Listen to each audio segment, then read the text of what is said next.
Hello বন্ধুরা, আজ তোমাদেরকে আমি দেখিয়ে দেবো ইউটিউব ব্যানার কিভাবে তৈরি করতে হয়। এটার জন্য আমাদের খুবই মাথা খারাপ হয়। তো ফার্স্টে আমাদের পিক্সেল ল্যাবে চলে যেতে হবে, সেখানে গিয়ে ইমেজ সাইজে ক্লিক করতে হবে, তারপরে ওখানেই দেখবে ইউটিউব চ্যানেল ব্যানার আছে, ওটা সিলেক্ট করে নিলাম। এবার গুগলে চলে আসলাম, কারণ আমাদের ব্যাকগ্রাউন্ড লাগবে। তো স্টাইলিশ ব্যাকগ্রাউন্ড বলে সিলেক্ট করে নিলাম, তারপরে এই ব্যাকগ্রাউন্ডটা সিলেক্ট করে সেভ করে নিলাম আমাদের গ্যালারিতে। এখানে আবার প্লাস আইকনে গিয়ে ফ্রম গ্যালারিতে গিয়ে এইটা আমি তোমাদেরকে টেলিগ্রামের লিঙ্কটা দিয়ে দেবো, ওখানে পেয়ে যাবে। আবার প্লাস আইকনে গিয়ে ফ্রম গ্যালারি থেকে যে ডিজাইনটা ডাউনলোড করেছিলাম ওটা নিয়ে আসলাম। এবার সেটাকে ড্র্যাগ অ্যান্ড ড্রপ করে আমরা সেম সাইজের বানিয়ে নেব।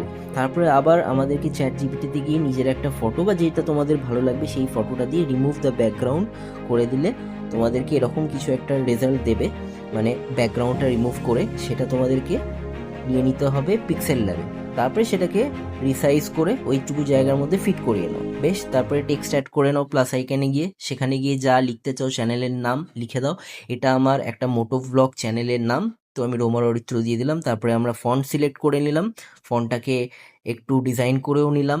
তারপরে ইউটিউব লোগো আমাদের একটা লাগবে, ইউটিউব লোগো একটা ডাউনলোড করে দিলাম, তারপরে সেটা পেস্ট করে দিলাম।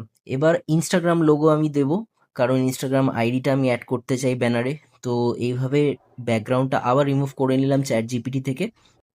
আবার প্লাস আইকনে গিয়ে ওখান থেকে ইমেজটা সিলেক্ট করে নিলাম, ইনস্টাগ্রামের লোগোটা, সেটাকে রিসাইজ করে নিলাম। তারপরে ইনস্টাগ্রাম অ্যাকাউন্টের নামটাও আমি এখানে অ্যাড করে দিলাম, সেটাকেও আমি ছোট করে নিলাম আবার রিসাইজ করে।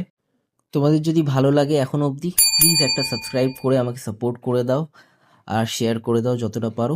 যাই হোক, তারপরে আমি এটার ফন্টটা চেঞ্জ করে নিলাম। এবার আমার চ্যানেলটা কিসের ওপর সেই জিনিসটা অ্যাড করে নিলাম, হ্যাশট্যাগ মোটো ভ্লগ ট্র্যাভেল বেঙ্গলি ভ্লগ, এটা দিয়ে দিলাম। বাস, ডান, আমার এইটুকু রেডি। তোমরা আরও ডিজাইন করতে চাইলে আরও ডিজাইন অনেক রকম ঘেটে ঘুটে করতে পারো, কোনো অসুবিধা নেই তাতে। তারপরে গিয়ে সেভ করে নিলাম, এটা আমাদের গ্যালারিতে সেভ হয়ে গেল। Thank you for watching.